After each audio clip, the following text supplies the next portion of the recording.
La realidad y la espiritualidad práctica es una parte del tema de hoy, de una serie que tiene que ver con trayendo el reino de Dios a la tierra. Porque lo que está pasando en muchos lugares es que está habiendo demasiada pretensión. La pretensión tiene que ver con decir que uno quiere algo que en realidad no quiere. ¿Cómo es esto que uno quiere algo que en realidad no quiere? Porque a todos nos debería gustar las virtudes espirituales. Ser responsable, ser honesto, ser una persona de bien, levantarnos temprano, estudiar, no andar en chismes, dominar nuestro ego, nuestro orgullo, nuestra carnalidad en enojo. Y hay virtudes que si faltan, lo inhabilitan totalmente a un líder. Un líder no puede estar llevando en la carne, en el enojo, en la frivolidad, en el materialismo. Parte de la parashá de la semana pasada hablaba de que cuando comisionaba Moisés, Dios le decía, elige gente que aborrezcan la avaricia. Ahora, cuando en nuestra cultura le dicen aborrecer la avaricia, usted creerá que es dinero la avaricia. No. Son esa gente que dice, bueno, yo sirvo al Señor, pero este rubro es mío. Acá no. Sí, iría, pero tengo otra cosa que hacer. Ahí tenés. La elección selectiva de actividades y de tiempo basada en los intereses personales. Criollo, carne. Por eso es que Jesús explicó claramente que nadie puede decir que quiere hacer la vida a su forma y después ser discípulo de Él. Es totalmente antagónico y mentiroso. Entonces, el Señor no obliga a nadie y el Espíritu no obliga a nadie. Pero si usted ha decidido por modus propio, por voluntad propia, seguir al Señor, entonces va a tener que dar frutos coherentes con la elección que ha hecho. Porque si no, a la larga su corazón va a tener un corazón partido, decía una canción por ahí. Y va a saber que aspira a cosas y las cosas no se concretan, que dice cosas y no se materializan, que ora y no se responden. Entonces es un buen momento para comenzar y decir cuán práctico estoy en las cosas que sé que son del carácter de Jesucristo. Y por eso vamos a ver en esta noche que el mundo espiritual es muy amplio y ustedes tienen en el Antiguo Testamento, por ejemplo, muchas formas de conexión con Dios. Estaba el Corbán, que era la ofrenda, estaba la Tefilá, que era la oración, estaba la Kabaná, que era la intención, estaban los salmos, los tefilim, los teilim, la oración conducida, estaba la meditación, que era con imágenes. Y tiene un montón de herramientas, pero entonces esas herramientas son tan maravillosas que podríamos estar siglos hablando de cuáles son todas las herramientas y los bienes que Dios dejó en la palabra, pero seguirán siendo vacíos si usted no se encuentra personalmente con Jesucristo. Ninguna enseñanza de la palabra de Dios, ni del tiempo, ni del segmento profético, ni de la parashá, ni ninguna cosa tiene poder sola en sí mismo, si no es por Jesucristo. Si lo que es espiritual no te lo enseña Jesucristo, simplemente vas a tener una lectura mental sin la habilitación espiritual de concretarlo. Vas a ver cómo se hace y no te sale. Vas a entender cómo es y no lo vas a vivir. Por eso este es el tiempo de un encuentro personal con Jesucristo. Si usted entendiera solamente esto, ya está el mensaje. Ahora, como corresponde, porque el espíritu imparte de una velocidad y una profundidad que la mente no. Entonces, por eso están las homilías, las prédicas armadas para que usted en la mente pueda entender algunas cosas que Dios dice y en el espíritu pueda asimilar lo que Dios imparte. Amén. Ese es el grave error de los creyentes. Creer que porque entendiste sabés. No. Cuando sabés es cuando practicás. Amén. Entonces vamos a ver justamente en la vida de aquel que es la práctica absoluta de la fe en Dios. Él es la práctica. Cuando dice en Juan capítulo 1, subí un cachito. Cuando dice en Juan capítulo 1, más, así lo puedo alejar. Dice, en el principio era el verbo era con Dios y el verbo era Dios. El verbo es la expresión de la palabra. Entonces Jesús es la palabra materializada de Dios. Entiendan que hasta la encarnación de Jesús, Yeshua, que significa Yah salva, Dios salva, existían muchos buenos instrucciones, mucha buena sabiduría, muchas buenas cosas, pero la salvación y el camino directo hacia el Señor es la salvación que solamente puede venir del Señor, de Dios. Entonces, Juan capítulo 10, del 9 al 18, te va a hablar de una realidad universal y espiritual, donde mucha gente, Jesús mismo dice, los que vinieron antes de mí, ladrones y salteadores son, pero entrad por la puerta. Y claro, a una cultura tan bíblica,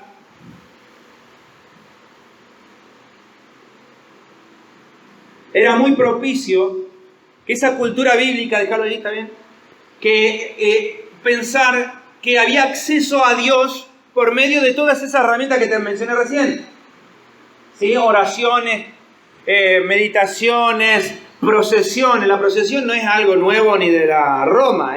La procesión era ir a un lugar, por ejemplo en las Moadín, la fiesta del Señor, constaban de procesiones donde los hijos iban al templo, el hijo de Dios, a hacer algo específico en el año. Ahora, de tanta artillería para, por decirlo así, de conectar con Dios, viene Jesús y te dice, yo soy la puerta, en singular. Por eso generó un caos tremendo, entre comillas, lo que él dijo. Se lo pusieron los sumos sacerdotes, se lo pusieron los fariseos, los saduceos, el poder romano. ¿Cómo que yo soy la puerta? Porque era la primera vez que un ser se atribuía a sí mismo ser la única conexión directa entre Dios y los hombres. E indirectamente estaba enseñando que usted puede orar un montón, puede cantar un montón, puede servir un montón, puede trabajar un montón. Y si usted no tiene un encuentro personal con la persona, con la puerta, entonces de nada sirve todo lo otro. Ese texto dice, yo soy la puerta, entrad por mí. Y dice el que entrare, ¿qué dice? Hallará, será salvo. ¿Qué más? Claro, y entrará y saldrá y hallará pasto. ¿Qué significa? El libre acceso. Y aparte dice, hallará pasto porque hace la analogía de una oveja que está en el corral y que come, se nutre y puede ser práctica. ¿Por qué dice saldrá? Que alguien indocto podría asustarse. ¿Cómo? Jesús es la puerta de salida, o sea que también puedo salir del redil por Jesús, por supuesto. Entrará, pero también saldrá. Y esa salida tiene dos cuestiones. Salir para poder regar la palabra de Dios al mundo y que vengan más al redil, o porque directamente el Señor, en algunos casos dijo, sé caliente o frío, si no, ¿qué dice? ¡Pum! Te expulsaré de mi boca. Lo cierto es que Jesús es la puerta. ¿No saben? Miren, estábamos en el tiempo que más gente quiere conocer las cuestiones de Dios. Y que quieren conocer esto, y que el salmo, y que el poder de esto, y que el poder de lo otro, y que los números. Está todo bien, está todo bárbaro. En la medida que los edificadores, que somos cada uno de nosotros, no desechemos la cabeza del ángulo que es la piedra principal, porque podemos estar llenos de conocimientos, de práctica, de técnica, de teoría, y no manifestar a Jesucristo. Y ahí está el problema. La iglesia no está para revelar grandes cosas, sino para manifestar a Jesucristo. Usted podrá ver los mejores títulos en las iglesias, y que está bien. ¿Cómo poder resolver tal tema? ¿Cómo acomodar tal otro? Que los 5 pasos para... Sí, todo muy bien. Pero si la iglesia no presenta a la roca de la iglesia, entonces no tiene sentido. ¿Será no una iglesia? Pues un lugar de estudio. Está muy bien también. Ahora, Jesús no dijo que un lugar de estudio prevalece contra la muerte. Dijo que la iglesia prevalece contra la muerte.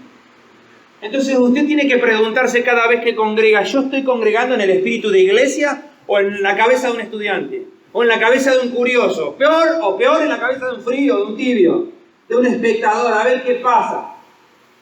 Usted viene acá para recibir el Espíritu de Cristo. Usted ya lo tiene el Espíritu de Cristo, pero para ser afirmado el Espíritu de Cristo y manifestar la cualidad de la persona de Cristo. ¿Cómo se da cuenta usted si se encontró con Cristo? Porque cuando se va de esa pared, de esa puerta, que se salía por las paredes como la nueva naturaleza que van a tener los hijos de Dios, pero cuando se va usted por la puerta, no se va con pensamientos de uno, del otro, de lo que dijo este, de lo que dijo el otro, de que me cae bien, de que me cae mal, de que estoy enojado, de que... Nada, lo único que importa es Jesucristo en la iglesia. Él la levantó, Él la sostiene, Él la seguirá sosteniendo. Son suyos los dones, suya la gloria, es suya la historia, es suya la existencia del mundo entero. Él es la piedra que desecharon los edificadores y vino a ser la cabeza del ángulo. Él es el creador manifestado, Él es Dios. Él podría haber dicho, yo soy algo re importante en el reino. No, digo, soy la puerta, singular, lo único. Ahora luego, en el versículo 14 del capítulo 10 de Juan, dice, yo soy el buen pastor. Otra cosa que debió ser choqueante para un pueblo maravilloso que amaba a Dios. Porque ese título ya estaba utilizado y se conocía bien en el Salmo 23. El Señor es mi pastor. Nada me faltará. En lugares de delicados pastos me hará descansar, junto a aguas de reposo me pastoreará. Confortará mi alma por amor de su nombre. Ciertamente el bien y la misericordia me seguirán todos los días de mi vida, y en la casa de Dios moraré por largos días. Tú aderezas, oh Señor, mesas delante de mí, en presencia de los que quieren angustiarme. Y claro, estaba muy bien visto que se hablara así del Creador, de Dios, de aquel que sacó a Israel de Egipto. Pero ¿qué pasaba si ese título lo absorbe una persona llamada el carpintero de Nazaret? ¿O es demasiada autoridad sobre un ser humano, o estamos cometiendo un error, una herejía brutal? Pero Jesús sabía lo que estaba enseñando. Que hay una medida de ese Dios único en cada uno de nosotros. Y es cierto. Y había una absorción de la identidad de Dios en la misma persona de Jesucristo. Por eso Él nos dijo, yo soy un buen pastor, yo soy el buen pastor. Diciendo que comparativamente con la capacidad de pastoreo que tiene Él, nadie puede medirse como buen pastor. Me da cosa cuando a veces nos presentan los pastores, un buen pastor que viene tal, un buen pastor, y yo me agarro la cabeza. No hay buen pastor. No hay buen pastor. Hay siervos aprendices de algunas características y virtudes que tratamos de hacer lo mejor posible. No hay buen pastor. Buen pastor es uno solo. Y si faltara la prueba, dice, porque el buen pastor su vida da por las ovejas. Busquen gente que dé la vida por ustedes, no lo van a encontrar. Y aparte, si alguien diera la vida por usted, tampoco serviría. Porque un pecador no paga por otro. Sin derramamiento no hay perdón de pecados. Si alguien dijera, quiero pagar por la... Mire, y cuando alguien me dice, ¿cómo pagar? Bueno, porque nosotros somos seres pecadores. Alguien me dirá, no, yo no peco. No mintió, no odió, no dudó. La duda es un pecado. Ese pecadillo tan perdonado. Bueno, porque ya somos humanos, dudamos. Pecado, hermano. Pecado contra Dios. Pero el Señor que dice, yo soy el buen pastor. Yo soy el buen pastor. Él es el buen pastor. De ahí que la persona que está siendo guiada por Jesucristo tiene que estar tranquila de que las cosas van a estar bien. El miedo es otra actitud de rebeldía contra Dios. Lo voy a repetir. El miedo es una actitud de rebeldía contra Dios. Es totalmente irracional decir, yo creo en el buen pastor, pero las cosas se pueden descontrolar y ando con miedo y ando preocupado. ¿Qué pasa si pasa esto? ¿Qué si lo otro, si lo otro? Entonces usted no lo tiene el buen pastor. O bien no cree que el buen pastor tiene capacidad de resolver cosas. Decida en su corazón si va a servir a Dios o no hoy. Hágalo. Porque mejor le sería estar en el mundo entrenando sus capacidades humanas y ser muy bueno en el mundo que estar medio en la iglesia y no entender que el buen pastor tiene capacidad para cumplir su diseño en su vida. Juan 8:12 dice, yo soy la luz del mundo. Orde Sof, hay libros enteros respecto a la luz del mundo. Yo soy la luz del mundo. Pero ¿cómo no era que los profetas... ¿Y qué hacían los profetas? Usted sabe que hubo profetas que entregaron su vida por el Señor. Fueron aserrados, eso lo dice, por ejemplo, el libro de Hebreos, cuando da el testimonio. Por la fe, fueron entregados en fosos de leones, fueron aserrados, cortados, Y claro que daban una medida de luz, pero ninguno de ellos pudo decir, soy la luz. La comunión directa con la persona de Jesucristo es una cuestión de estar directamente frente a Dios. Cuando se le llama el ser que está al lado del trono, digamos, está sentado, es la misma expresión de Él. Entonces Él es la puerta, Él es el pastor, Él es la luz del mundo. La cantidad de millones de gente con buena espiritualidad que están buscando y perdidos. Y claro, ¿y qué pasará con la guerra entre Rusia y Ucrania? ¿Y qué pasará con esto? ¿Y qué pasará con la inflación? ¿Qué pasará con el gobierno? ¿Qué pasará con la nueva cepa que están hablando? La verdad. Y claro, empiezan a proliferar millones de religiones nuevas o mezcladas con las anteriores y se hace una ensalada.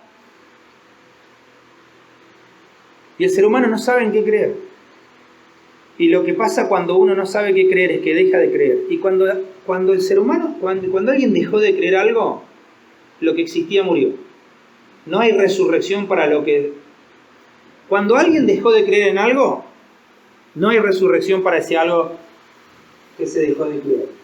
La única posibilidad era que no se deje de creer. Por eso que claramente Jesús cuando hacía milagros primero preguntaba, ¿y vos creés? También lo exhorto también en esta noche a que se pregunte si usted cree que puede cumplir el nivel de la capacidad de ejercicio que Dios le ha mandado. Porque lo que Dios no quiere seguramente es que usted esté sentado ahí tranquilo. Esto es una simple carga de poder espiritual para ejercer cosas reales. Si uno cree que ser hijo de Dios tiene que ver con venir a la reunión y estar recibiendo, no tiene nada que ver con eso. Lo que Dios quiere es que usted esparza la persona de Jesucristo en su casa con una célula, en un lugar con una visita, visitando a los enfermos, orando en los tiempos que Dios le dice y en los lugares que Dios... Para eso dijo, id. Nadie hace la voluntad de Dios si no va. ¿Cómo yo hago la voluntad de Dios? Vaya afuera. Yo soy la luz del mundo. Y tan claro es esto que Él dijo... La luz no se toma y se pone debajo de un almud, de una cama. Se pone en un lugar alto para que todos la vean. Y hay un problema de qué estamos haciendo con la identidad de Jesús que no se ve. No alcanza con ser gente bien intencionada, eso ya existía. No alcanza con cumplir mandamientos, ya existía. La presencia de Dios por medio de Jesucristo tiene tan intensidad y tanta proyección que es capaz de modificar incluso la salud de una persona cuando está hablando en el poder del Espíritu Santo. Es por eso. La gente, bueno, oré y tal persona en el nombre de Jesús oró y después me sanó. No te sanó nadie. Fue una irradiación de parte de Dios por medio del Espíritu Santo. Y lo que hace la gente es querer capitalizarlo en los pastores o en los profetas o en los maestros. Nos corresponde a todos.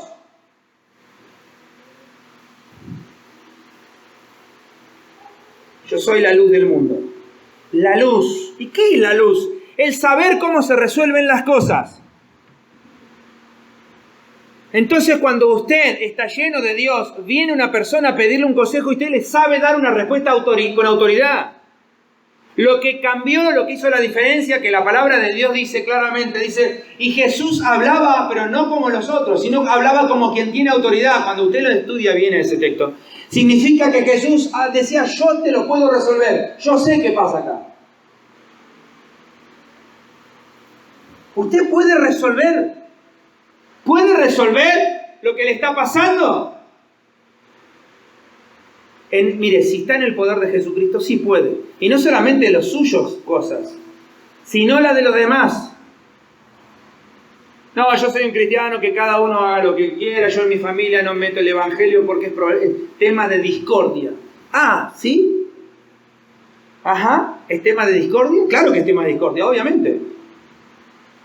Y si alguno no diera testimonio de mí delante de los hombres, yo tampoco voy a dar testimonio de él delante de los ángeles de Dios. ¿Y quiénes están delante de los ángeles de Dios? ¿Quién es el que está delante de los ángeles de Dios? Dios, el Padre. Hay una cuestión de testimonio y de autoridad.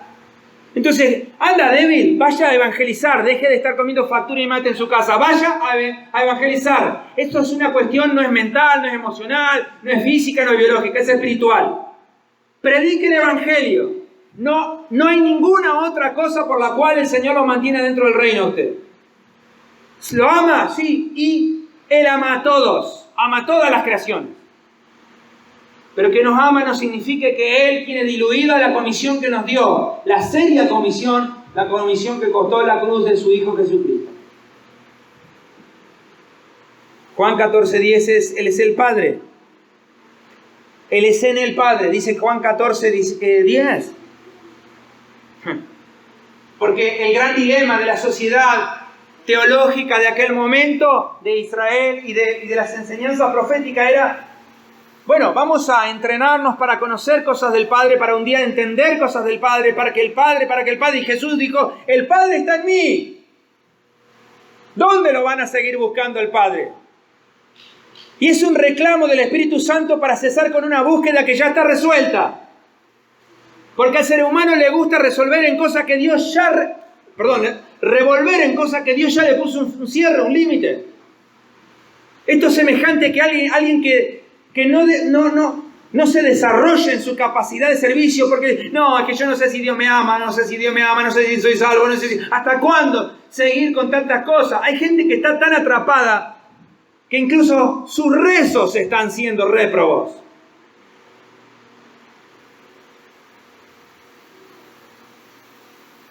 Porque todo aquel que haya leído algo en la Biblia creerá que Dios los mandó a orar. Pero ¿saben qué? Les voy a decir una cosa.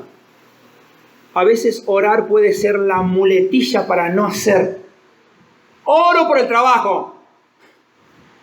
Vaya a presentar currículum, deje de orar por el trabajo. Oro por la bendición de mi familia. ¿Y qué libro estás leyendo para el tema? ¿A dónde estás tratando las situaciones? ¿Cómo estás manifestando el carácter de Dios cambiando la naturaleza carnal? Pues cuando Dios habla y dice, es el Dios es el Señor que tiene ojos como llamas de fuego, porque hay cosas en tu interior que no deben ser cambiadas, deben ser destruidas. El fuego no moldea todas las cosas. El fuego moldea el oro, los metales. Las cosas como heno, hojarasca, que son simbología de obras vacías. Él no las va a moldear. Hay cosas en nosotros que Él no las quiere moldear. Entonces salimos con la respuesta inmunda y barata diciendo yo soy así. ¿A quién le decís soy así? ¿Aquel que pagó el precio para que vos seas según la imagen de su Hijo Jesucristo? ¿Qué declaraciones yo soy así? Aquel no va a cambiar porque es así. Esto sí, porque es así. Indudablemente que alguien que crea eso necesita, claro, la presencia de fuego de Dios. Y te lo estoy diciendo porque la presencia del fuego de Dios tiene dos manifestaciones, o te forma o te liquida. Forma lo que es salvable, forma lo que es eterno. Pero cosas heredadas, pensamientos carnales, iniquidades, odios, iras, contiendas, vanaglorias, celos, todas las cosas por las cuales la ira de Dios viene sobre los hijos de desobediencia. Él no va a formar algo que debe. Él no sustenta ni le tiene paciencia a algo que quiere destruir. Él tiene paciencia a las almas, no al ropaje heredado del pecado y del pasado y de un mundo caído que nos gusta a veces llevar y mezclamos la espiritualidad con las cosas raras del ser humano. Es de esperarse que el ser humano cada vez tenga menos rarezas encima cuando está con Jesucristo. Él es el fuego consumidor, Él es el Padre, Él es la luz del mundo, Él es el buen pastor, Él es la puerta.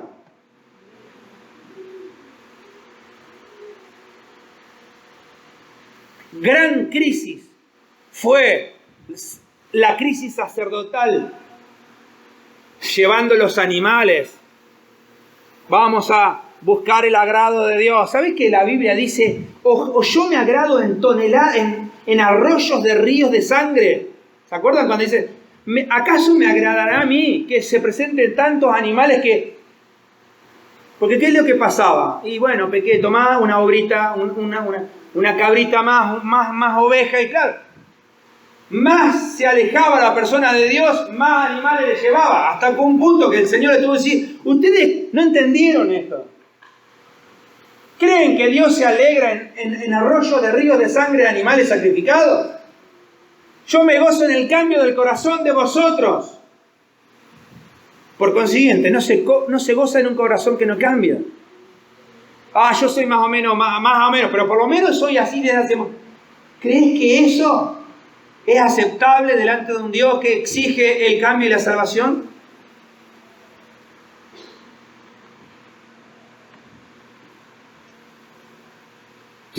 Dice claramente, si no hubiese sido por la misericordia del Señor. Juan 14:10, Él es el Padre en mí. No dice una cosa del Padre en mí, una enseñanza del Padre en mí, hubiese sido mucho más moderado, decir, yo soy la enseñanza del Padre, yo soy una manifestación del Padre, yo soy una promesa del Padre. No, digo yo soy en Él y Él en mí. Ahora, no había tanto problema con decir yo soy en Él. Muchos profetas dijeron yo soy en el Padre. El problema es que dijo el Padre en mí. Estaba definiendo algo indefinible, encapsulando algo inencapsulable, si existiera el término, en un humano. Ante los ojos de los fariseos, Él era humano. Nada más. A lo sumo un buen rabino.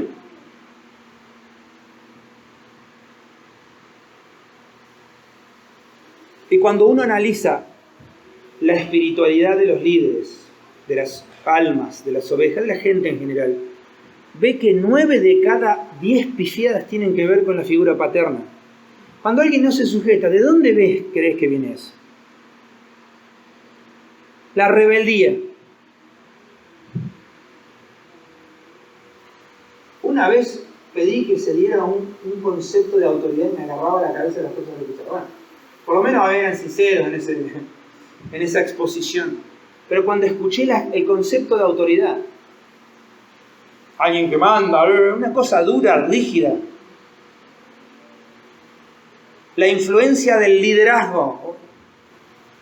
Porque cuando uno levanta... No, porque Hitler era una persona que persuadía para que le hagan caso. Mirá la asociación inconsciente que está. Y ya te lo dijo Carl Jung, hasta que tu inconsciente no te sea consciente, te manejará tu subconsciente y creerás que es tu destino.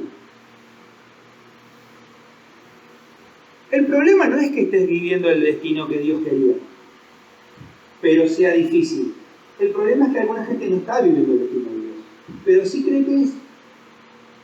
Y le llama prueba a la barrabasada de la mala administración. Le llama dificultad al caos de una mala gestión.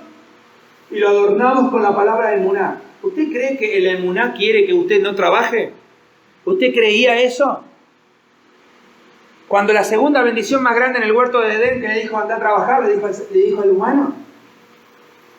Pero emuná, no trabajo de forma responsable, seria y organizada. ¿Sabe qué? Emuná. Qué lindo debe.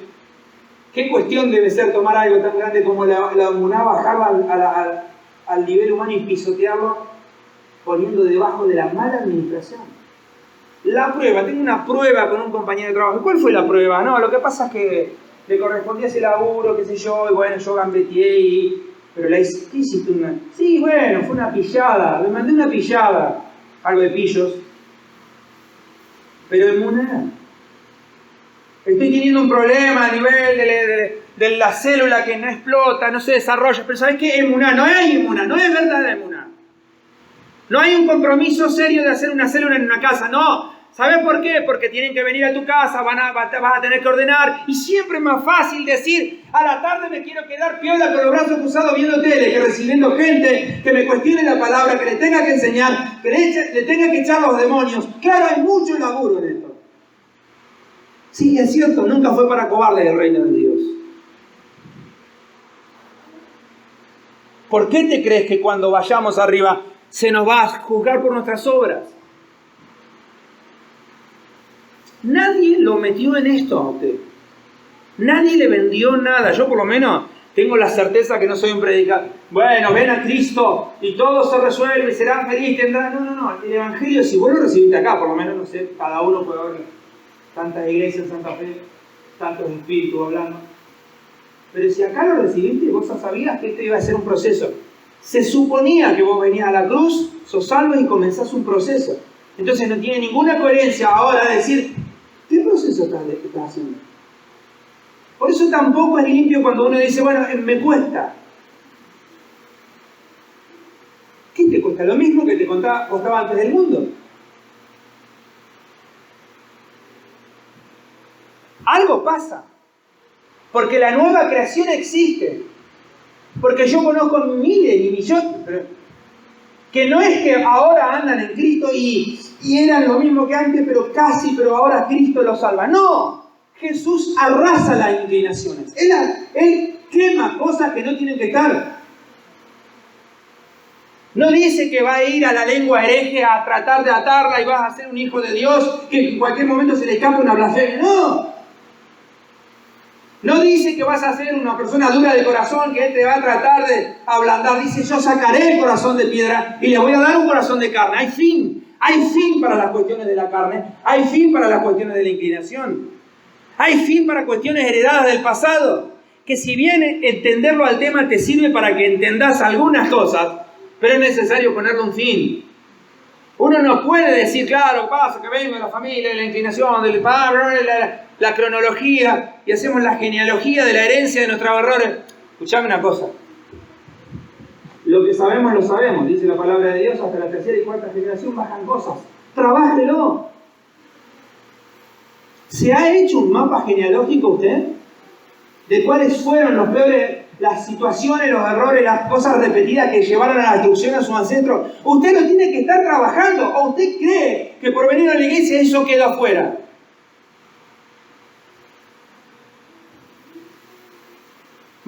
Misteriosamente se vuelven a manifestar cosas que estaban en tu ancestralidad. Bueno,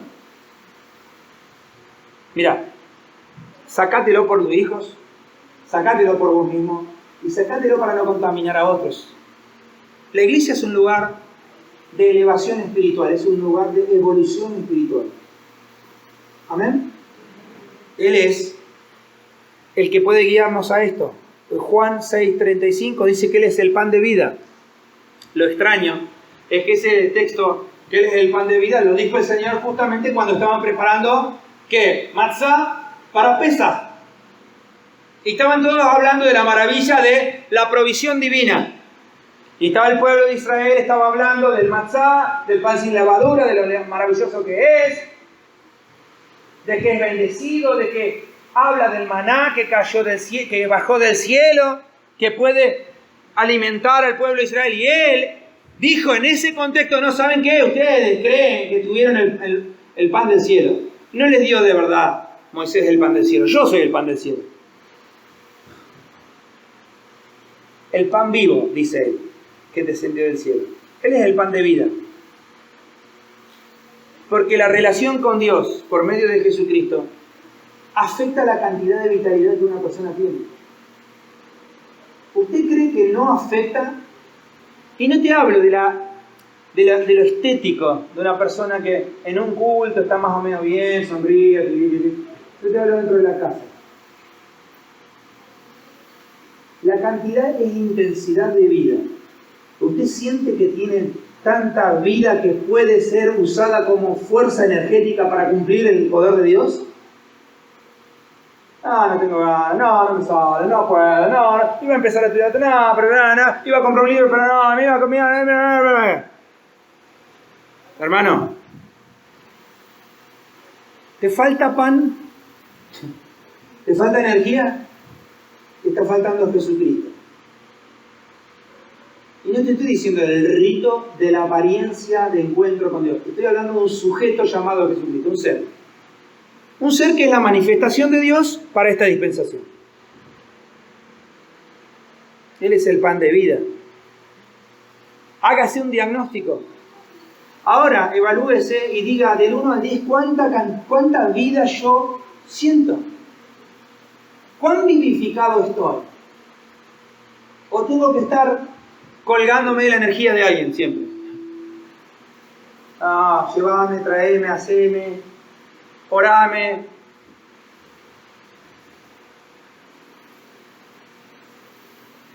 Dice la palabra de Dios que cuando Moisés cerró sus ojos y murió, muy interesante, dice, los ojos de Moisés, aún en su vejez y en su lecho de muerte, no habían perdido el brillo de la luz de Dios. O sea, Moisés es una especie de bisabuelo, un hombre re grande, caminando en los desiertos, luchando con 1000 cosas.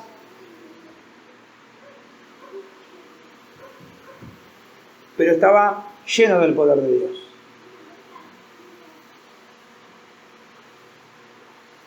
Si has tomado un camino que pareció bueno, pero te alejó de la luz de Dios, depende del caso, algunos podrán volver más rápido que otros, pero empezá a hablarlo en silencio con tu Padre Celestial. Empezá a hablarlo en silencio con tu Padre Celestial. Empezá a hablar seriamente con Él. Llegará un momento que vendrá prueba, vendrá una turbulencia, vendrá... Y si sos hecho de oro como el Señor, hablando de la metáfora de los metales que no perecen, el Señor te vuelve a encaminar en lo que Él quería, no en lo que tu mente creía que iba a mejorar las cosas. Qué fácil es caer en esa trampa. Es más difícil caer en pecado que en esa trampa, porque el pecado es grosero. Vamos a robar. ¿Quién iría a robar? Vamos a cometer un pecado inmoral, grosero. La persona tiene que estar muy mal para caer en... Sí, pero los modelitos de vida, de armazón, la distribución horaria, el día a día, lo cotidiano, la frialdad, eso sí. Él es el pan de vida. Una vez escuché una persona que estaba orando eso, horas, vivifícame, vivifícame, vivifícame, vivifícame. Digo, ya me molestaba. ¿Qué vivifícame? Y después me explicó, digo, tienes razón. Tienes razón. El Espíritu Santo da testimonio antes de que usted hable, si está Dios dentro. Y la falta de santidad apaga a la persona. Apaga la persona, apaga la vista de la persona, apaga la luz de la persona, apaga el corazón de la persona, apaga. No existe algo como un cristiano apagado, no existe. El cristiano es cristiano, es hijo de Dios. Amén. 14:6, yo soy el camino, la verdad y la vida. Bueno, ya no usa un adjetivo para definirse, ahora es una triada, el camino. ¿Cómo el camino? ¿Sabe por qué dice eso? Porque fue un momento donde había una enseñanza que las 12 tribus tenían un camino propio. ¿Sí? Los libros profundos de conocimiento hablan de que cuando Moisés salió con Israel en el mar de juncos, mal traducido mar rojo, el mar de juncos, se abrieron 12 túneles, uno para cada tribu. Y según la gloria y la autoridad de la tribu era distinto cada túnel. Hasta un color distinto es. Entonces, claro, una de las cosas que las personas decían era, bueno, viene el tiempo del encuentro con el Señor, voy a ver de qué familia vengo, a ver qué tipo de encuentro tengo que tener, coaccionando el poder de Dios. ¿Me explico? Ahora viene Jesús y no solamente dice, no son las tribus el camino.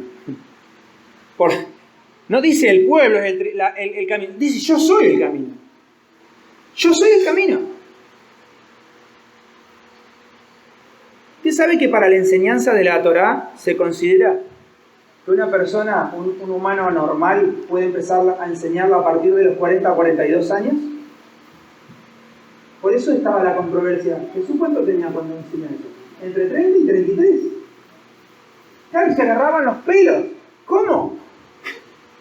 Ni siquiera tiene la edad habilitada para predicar el Evangelio y dice que Él es la vida, el camino. Y por si fuera poco, Emet, la verdad. Yo soy la verdad. Ni siquiera dijo yo les voy a enseñar la verdad, hubiese sido más suave. Claro, porque la verdad es un estado, no es un caudal. A vos te pueden estar hablando la verdad en una iglesia, enseñando la verdad y no entrando absolutamente nada. Porque solamente entra cuando estás siendo conectada o conectado con el sujeto de Dios, que es el que hace que se introduzca esa verdad dentro de uno. ¿Ah? La gente cree, porque escuché verdad. Mirá, tendría que ser un módulo entero de enseñanza cómo absorbemos la verdad de Dios. Uno dice, bueno, estamos en una iglesia de sana doctrina, sí, lo es. Y se predica esa doctrina, sí. Y se predica la verdad bíblica, sí. Y eso nos garantiza que sea absorbido.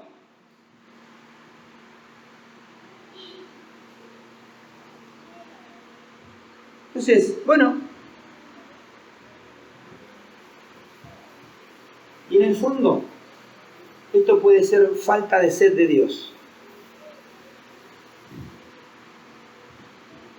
Falta de sed de Dios. Hace un tiempito atrás, un muchacho me decía que oraba por una chica y que iba a hablar después con esa chica. En un campamento.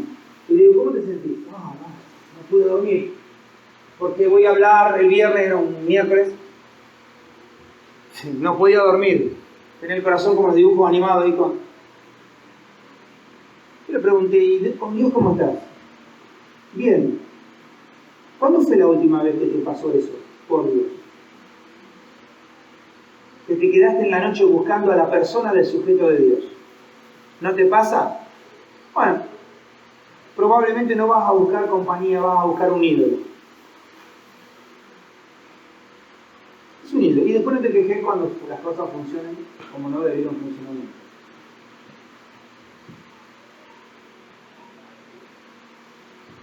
No puede ser que un sujeto, un humano, nos dé una explosión de alegría,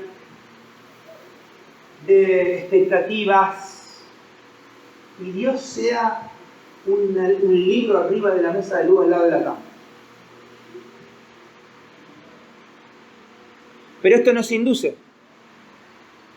Nunca un ministro puede inducírtelo ni contagiarte. Eso solamente usted tiene que ir a buscar. ¿Por qué no se pone en esta semana a buscar en otro nivel la presencia de Dios? ¿Por qué no se pone en otro nivel a buscar la presencia de Dios? ¿Por qué no se pregunta qué le pasa a su sed de Dios? ¿O usted va a caer en la autocomplacencia que llevó a toda la humanidad a la destrucción? Soy un buen trabajador, soy un buen padre, soy un buen vecino, soy una buena persona. Ya existía. Y había gente que era mucho mejor que eso, que llamaban fariseos.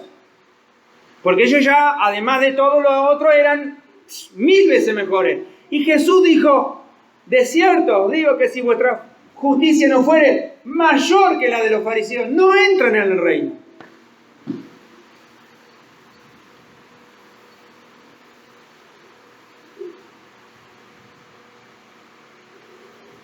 ¿Qué le va a decir al Señor respecto a su sed de Él? Tiene que buscarlo de todo corazón a Dios. No como una imaginación. Por eso dice no te hagas imágenes. Y la gente cree que la imagen es la imagen de Dios. Sí, es una parte. Pero la imagen es lo que yo creo de Dios. Vos tenés que encontrarte con Dios hasta que recibas una revelación distinta de quién es Dios. Si vos te encontrás con Dios y cuando terminaste el encuentro Dios sigue siendo lo mismo que ya tenías, ¿no te encontraste con Dios? A lo mejor repasaste mentalmente lo que vos ya sabías de Él. ¿Por qué? Porque ninguno de los que se encontraron con Él fueron avergonzados ni confundidos su rostro. Y la palabra confundir el rostro significa quedar sin luz. Cada persona que se encuentra con Dios sale distinto y sale teniendo una percepción distinta de Dios. Ahora, después es imposible graficar eso que te ha pasado. Porque te ha pasado seguramente que te encontraste con Dios y cuando lo querés expresar decís, no podés, está bien. Porque tu mente no puede encerrar lo que es un encuentro con Dios. Pero es el camino. Él es el camino. ¿Qué camino estás buscando? Pero primero tengo que resolver el tema económico. Después tengo que resolver el tema de mi pareja, el tema de mi hijo, de mi hija. Tengo que resolver la moralidad. ¿Usted quiere resolver cosas antes de estar bien consagrado al Señor? ¿Usted quiere resolver cosas? ¿Qué quiere usted? Él es el camino, la verdad, Él es la vida. ¿Por qué te importa tanto las cosas que pasan? Cristianos atados por el miedo y la preocupación y no despegan. No era Él el camino, no era Él la verdad, no era Él la vida, no es el Rey de Reyes, el Señor de Señores, el dueño de las situaciones, no es Él.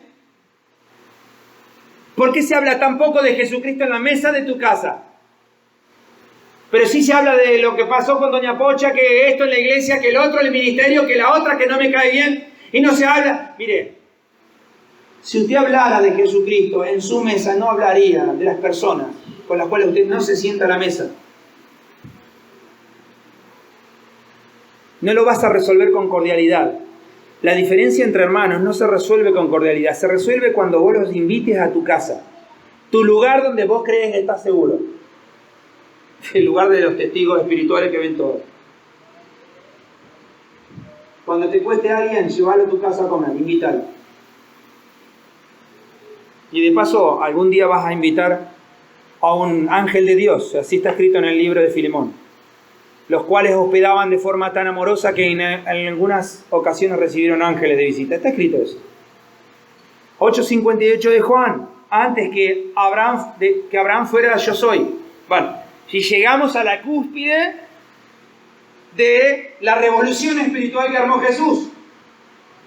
Porque ciertamente se enseñaban las puertas porque había 12 puertas en Israel, el buen pastor porque había un montón de buen pastores y estaba el Salmo 23, la luz del mundo porque estaba la enseñanza del Or del Ein Sof, y se enseñaba que uno contiene al Padre. Entonces también Jesús dijo, el Padre está en mí, pero ahora se llegó al límite de decir, porque toda persona creyente en aquel tiempo veía el horizonte de Abraham. Bueno, el padre de la fe está llamado así. En el Nuevo Testamento, de hecho, también sigue siendo Abraham el padre de la fe. El modelo referencial es el padre de la fe. El modelo conductual es el padre de la fe. El gran patriarca es el padre de la fe. Abraham. Luego Isaac, después Jacob. El arquetipo de la persona que más imparte todo el poder y la gloria y el amor de Dios era Abraham. Bueno, y Jesús viene y dice, muy bien, todo lindo Abraham, antes con razón la rebelión, el lío que se armó, antes que Abraham fuera yo soy. Y el yo soy es el verbo ejier, que se traduce parecido, por ejemplo, al verbo to be en inglés. I am, yo soy, pero yo también estoy, así se puede traducir. Bueno, el verbo ejier es lo mismo ahí. O sea que alguien que no cumplía 33 años dice, yo estoy antes, vengo de antes que Abraham, pero aparte antes que él fuera yo soy también. Y por si fuera poco, dejó solito, esto en el original lo podés ver, el verbo jie.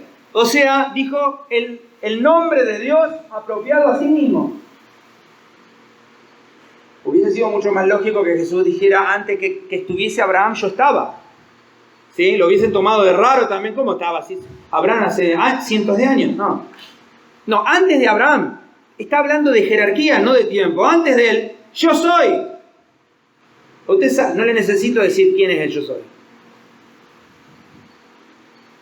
Voy a terminar esto y dice, y de aquel momento directamente lo buscaban para matarlo. Claro, porque o moría la vieja forma de religión o moría él. Ellos creían eso. Y no sabían que al morir él, también moría la vieja forma de religión. Que no te estoy hablando de guardar las mitzvot de Dios, de la enseñanza de la profundidad de la Torah, no te estoy hablando de eso. Estoy hablando de lo que Jesús definió como los mandamientos de hombres que fueron añadidos luego. Ay de vosotros, que añadís mandamientos de hombres. ¿Qué significa mandamientos de hombres?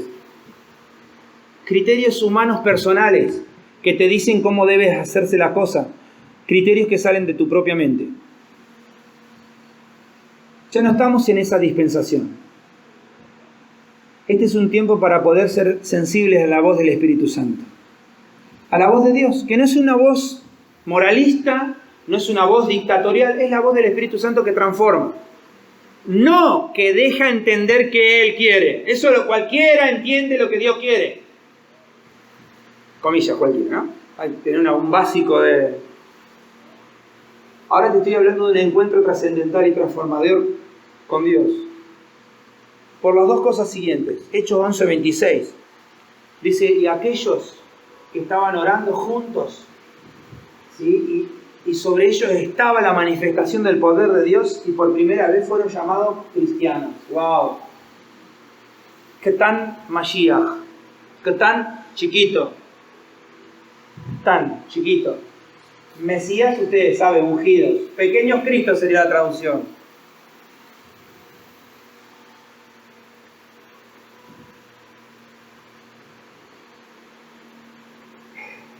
Por eso le dijo, serás cabeza y no cola.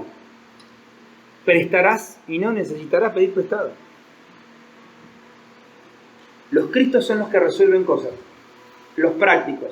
Miren, termino con la para allá de esta semana.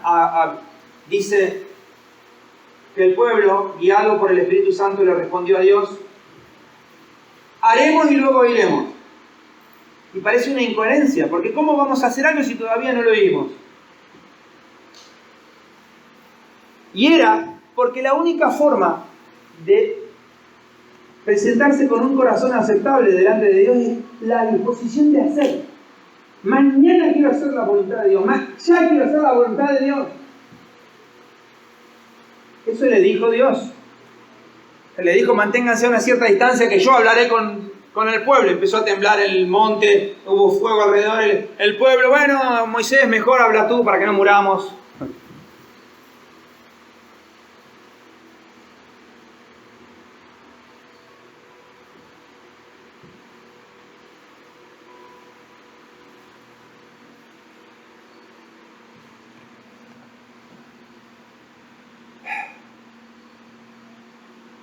Por primera vez se les llamó cristianos. Un título comprado con la sangre de Jesucristo en la cruz. Un título de dignidad heredado, comprado por otro y transferido por el Espíritu Santo.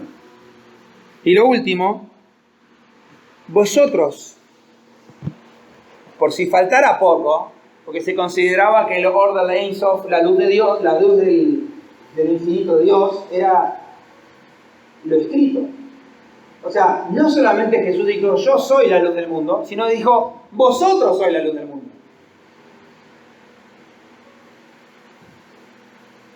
O Jesús se equivocó o no entendimos del todo qué es eso.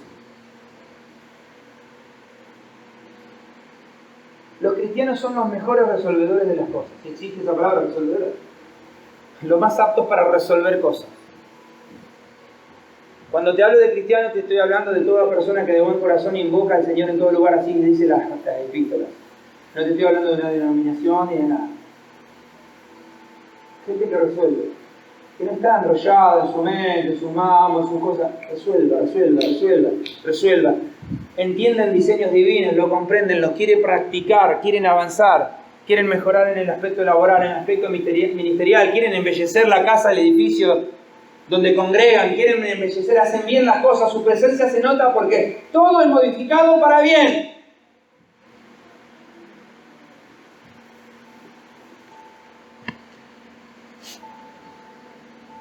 Porque tienen el Espíritu Santo.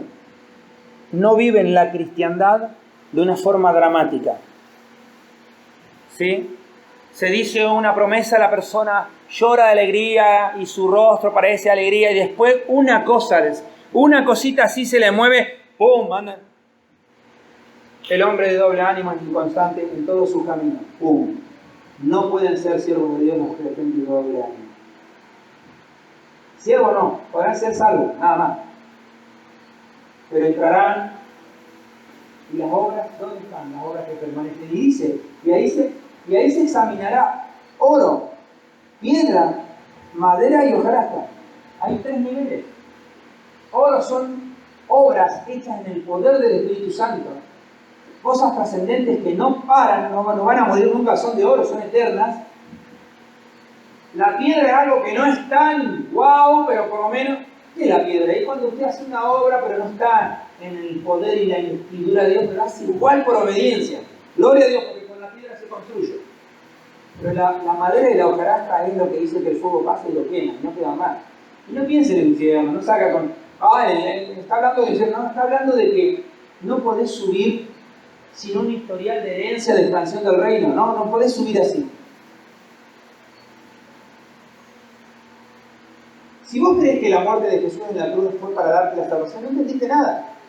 Porque si no, hubiese llegado el Evangelio el día antes de que te mueras. Si era esa la idea de que, bueno, recibo a Cristo y me salvo, entonces hubiese recibido el día antes, un rato antes. Porque Tenían el verso de la extrema unción. A ver si, bueno, pues no le interesó nada, bueno, vamos a ver si le inyectamos una parte. En realidad es para el pariente que necesita. Vos recibiste hoy a Cristo, vos recibiste hace 10 años a Cristo. Se esperan frutos de justicia y labios que honren su nombre. Es de esperarse que estemos a la altura del tiempo en el cual recibimos a Jesucristo.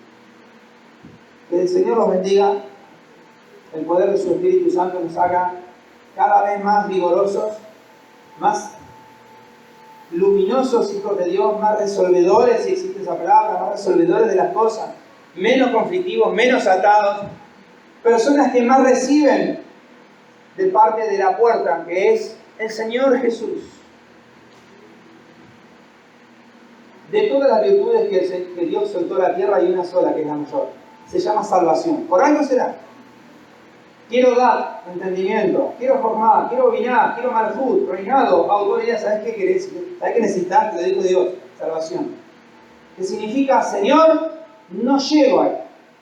Me cuelgo de tu brazo de misericordia no merecido y te pido que me eleve al nuevo nivel de vida que estoy clamando y necesitando y no lo puedo lograr solo. Que el Señor les bendiga en el nombre de Jesús. Amén.